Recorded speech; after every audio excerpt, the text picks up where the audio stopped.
Conflict and Courage, a daily devotional with Christian Berdahl. Thank you for joining us. Let's have a word of prayer before we begin.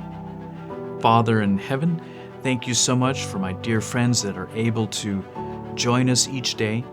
I pray that you would help us to reach out to more people, Father. I ask that you would put someone in our pathway today that needs to hear the good news of the gospel, to be encouraged to run to their God, not run away. Please, Father, fill us with your Holy Spirit. In Jesus' name we pray. Amen. February 10th, Keeping the Peace. Let there be no strife, I pray thee, between me and thee, and between my herdsmen and thy herdsmen, for we are brethren. Is not the whole land before thee? Separate thyself, I pray thee, from me. If thou wilt take the left hand, then I will go to the right, or if thou wilt depart to the right hand, then I will go to the left. Genesis 13:8 and 9. Abraham returned to Canaan, very rich in cattle, in silver, and in gold. Lot was still with him, and again they came to Bethel and pitched their tents by the altar which they had before erected. They soon found that increased possessions brought increased trouble.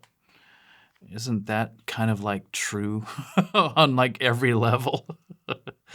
In the midst of hardships and trials, they had dwelt together in harmony, but in their prosperity, there was danger of strife between them. Wild. The pasturage was not sufficient for the flocks and herds of both. It was evident that they must separate. Abraham was Lot's senior in years and his superior in relation, in wealth, and in position, yet he was the first to propose plans for preserving peace. Although the whole land had been given him by God himself, he courteously waived his right. What a gentleman. What a Christian. Here the noble, unselfish spirit of Abraham was displayed. How many, under similar circumstances, would, at all hazards, cling to their individual rights and preferences? How many households have thus been rent asunder? How many churches have been divided, making the cause of truth a byword and a reproach among the wicked? It's true.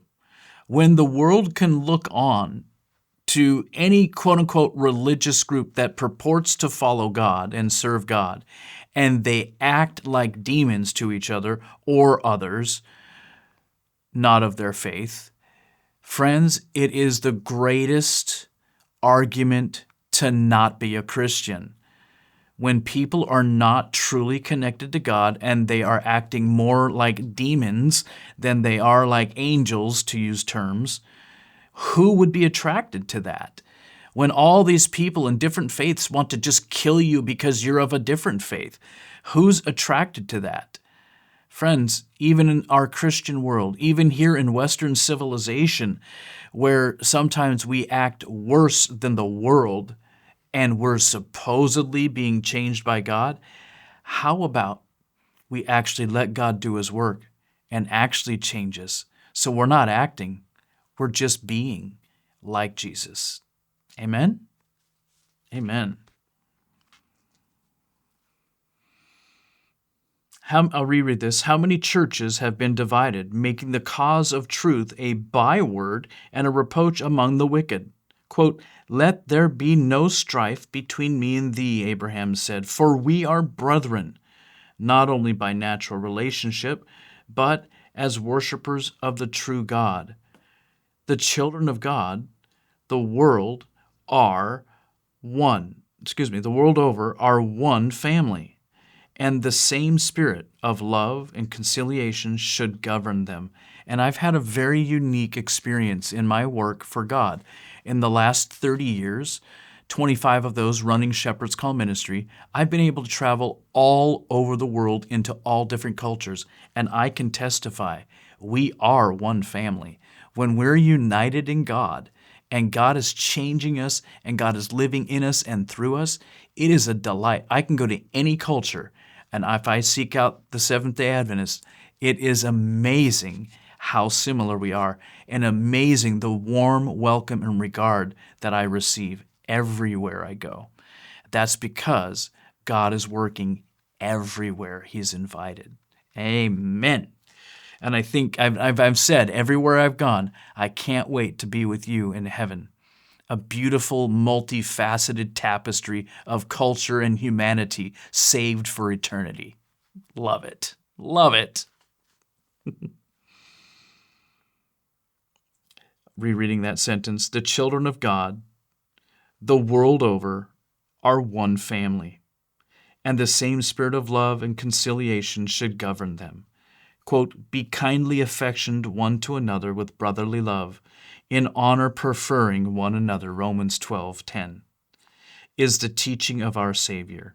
The cultivation of a uniform courtesy, a willingness to do to others as we wish them to do to us, would annihilate half of the ills of this life. The spirit of self-aggrandizement is the spirit of Satan. But the heart in which the love of Christ is cherished will possess that charity which seeketh not her own. Such will heed the divine injunction, quote, look not every man on his own things, but every man also on the things of others. Philippians 2:4. So don't be so concerned about me, myself, and I, but be others focused. Be like Christ and say, Lord, who out there needs me to help them along? Who out there needs me to minister to them?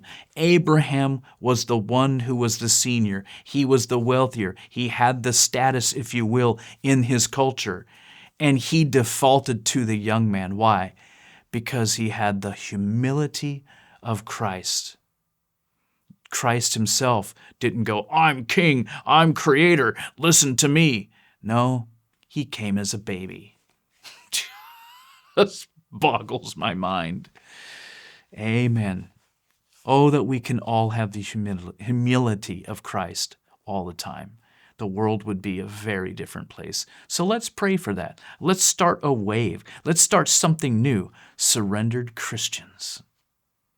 We'll set the world on fire in a good way. God bless you. Have an amazing day as you surrender your will to God. We'll see you tomorrow. We hope you have been blessed by today's devotional thought. Shepherd's Call Ministry is a faith-based ministry made possible by the generous gifts of viewers like you. Visit shepcall.org for updates, our current and upcoming projects, and online giving. Until next time, may we each respond to the Shepherd's Call.